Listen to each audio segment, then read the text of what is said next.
Yarana tout le monde, je vous présente vraiment de beaux petits couteaux.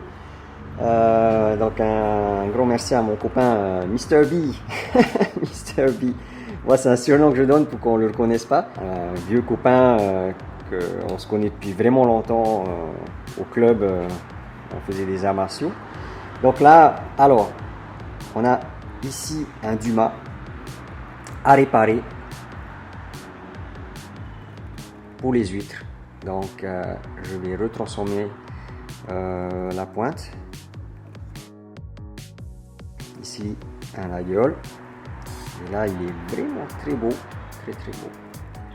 Et là il faut que je demande à Mr. B, qu'est-ce que c'est que ça quoi? Je sais pas du tout à quoi ça sert. Jamais vu ça. Super classe. J'adore. Évidemment avec le tire-bouchon. Oh. Avec un guillochage, la mouche, jusqu'au couteau. Encore le même phénomène, ça. Donc je vais traiter un petit peu pour enlever au maximum la rouille.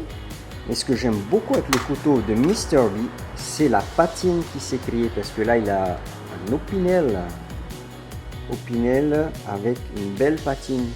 C'est la limite juste avant la rouille. Donc, c'est, moi, à mon avis, très beau. Lorsque je vais faire le poli en bas, le contraste va être magnifique. Ici aussi, une très belle patine sur cette opinel. Ah, voilà. Opinel, ça me rappelle vraiment mon père. Alors, ça me rappelle mon père, l'opinel, parce qu'en fait, c'est mon premier couteau. Il m'a offert le premier couteau et le jour même, je me suis coupé le doigt. Donc là, j'étais très jeune, c'était peut-être trop tôt pour me donner un couteau. Alors, ici, nous avons un joli buck avec un style bien moderne, sûrement du 440C. Donc là, un beau tranchant à redonner. On voit que d'origine, il est rayé. Hein? Enfin, c'est le grain de la meule. Larzac, magnifique couteau. Magnifique.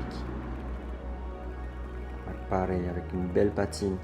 Une patine, elle se crée uniquement sur les aciers carbone hein, qui rouillent. Donc là, dès qu'il y a une patine, elle est stabilisée. Donc là, plein de petits couteaux, effectivement, qui sont très sympas, légers. Donc à retravailler, on enlever au maximum la rouille. Et la courbure, je pense qu'il utilisait Mr. B pour déjanter les pneus de sa voiture.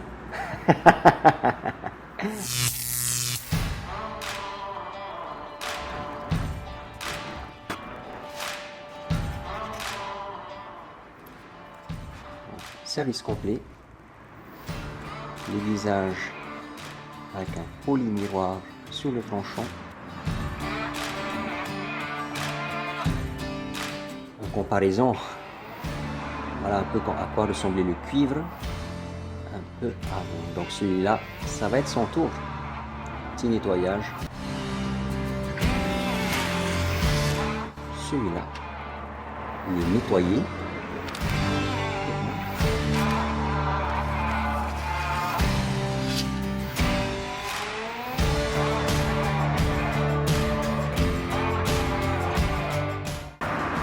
La pointe, elle est cassée.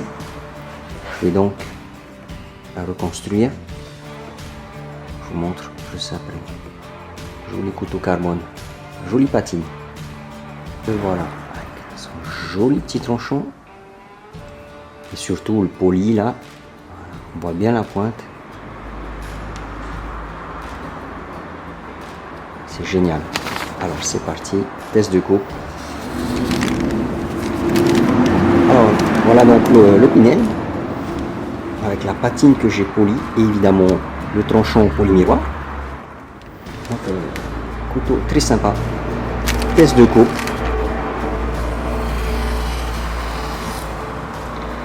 Concluons.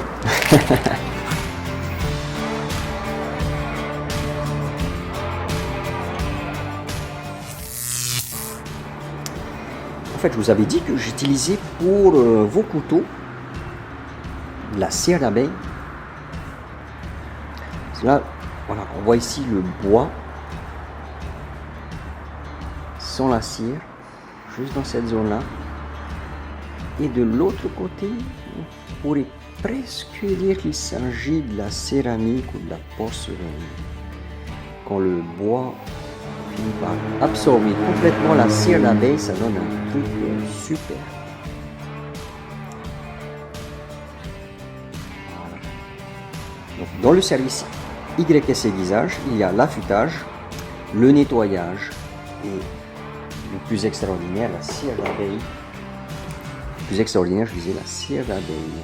De Tahiti, bien sûr, hein, avec mon ami Louis Frogier de Merirangui. Ce produit, il est excellent.